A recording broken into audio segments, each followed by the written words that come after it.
I've like scrubbed dishes, I've like swept the floor, I worked at fast food joints. So it's like since I was like 12 to 13.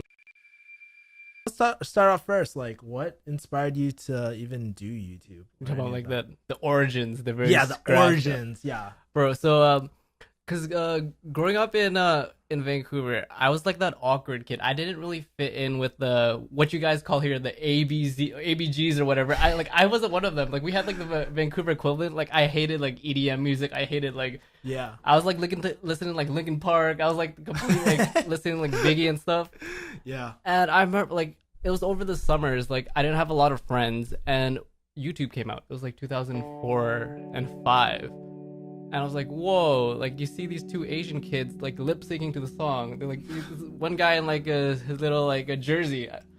You remember that? Which video were they lip syncing to? I don't remember. It's like there's like a bunch of songs, and then there was definitely Smosh came out, the Kev Jumbas, the Peter Chows. JK came out around that time. Yeah, too. the everyday that was popping. Go Like to school. I remember like kids in high school singing that. I remember just watching every day, and I was like, dude, wouldn't it be sick to like just make videos on the internet and just talk to people? Mhm. And fun fact, back then I made one video. All right? What? I made one during that time, that golden era, Oh shit. and it got like 2,000-3,000 views, like easy. Yeah. And then I got some hate comment. It's like, hey you. And then I'm like, who the hell is this guy? And then I'm like, okay, you know what? Delete video, delete channel, and then that was it. I would say like me being my most authentic self, right? Because growing up, like I didn't want to like make my parents like be not proud of me, right? Because I had to be all proper and I had to act a certain way. Whereas like deep down inside, I know I was this crazy Mr. Shy City Peter Chow, like Yeah. crazy goof that like stands out like a sore thumb. But because of that, I guess I felt insecure because I wasn't like the typical Asian guy that everyone else knew me as. Yeah. So I had to put on this two-face. Yeah. It must have been kind of stressful for you, huh? During those times, yeah, it was like that's why, because not a lot of people know, but I went to university, Simon Fraser, which is like a university in Vancouver for liberal arts. So hate on me all you want, typical hipster. But one of the reasons I went to university in the first place was because it was for my parents, right? So I picked something completely from the opposite. They wanted me to go to like engineering. They wanted me to go to, I don't like go into like med school, become a pharmacist and all that. But I just stuck out, and I finished my BA, and this is where I was finding like I'm at like a fork in the road. So I either go get a master's or do some kind of like go back for like more school, or I can just dedicate the next whatever to chase my dreams, and that's what I've been doing.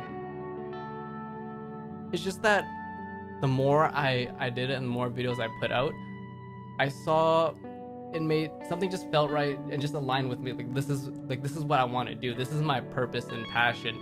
And for those words to come out of my mouth, it was scary because my parents wanted me to go this way, but I wanted so bad to go this way all along. And the truth was, every time I deleted the channel, I still have that urge where it's like I still want to make videos. Yeah, so you're talking earlier about your kitchen scars and stuff. I've worked every like low like minimum wage job. Like I've like scrubbed dishes, I've like swept the floor, I worked at fast food joints. So it's like since I was like 12 to 13, because one of the reasons why my channel is broke, because I came from like a low income family where it's like I always had that kind of like scarce mentality where it's like I have to get a job, I have to support my parents, right? Yeah. And like no one's gonna feel sorry for me because I grew up poor, but it's like I had to work 10 times harder as anyone else to just be on the same level. That was kind of like my mindset of like that immigrant hustle, that struggle. So I guess where do you see yourself in the future, man? Because like I appreciate where you're like, oh, 9K going on 10, but like especially recently this year, and there was a quote by Tim Ferriss where I just like Power of Titan, shameless plug. I have that book somewhere Nice. too. He's like, I remember I was just reading it one night. It's like you have to know when you're chasing antelope or field mice. And me trying to be a YouTube star, like doing the type of content, that's me trying to chase field mice, right? On top of that, like all you really need for passive like online income to be like live wise is 1,000 true fans. Do you know about that? Yeah. And it's like you don't need to be like these big famous YouTubers and all that. Jump Cut Academy. I'll plug in my affiliate links over here.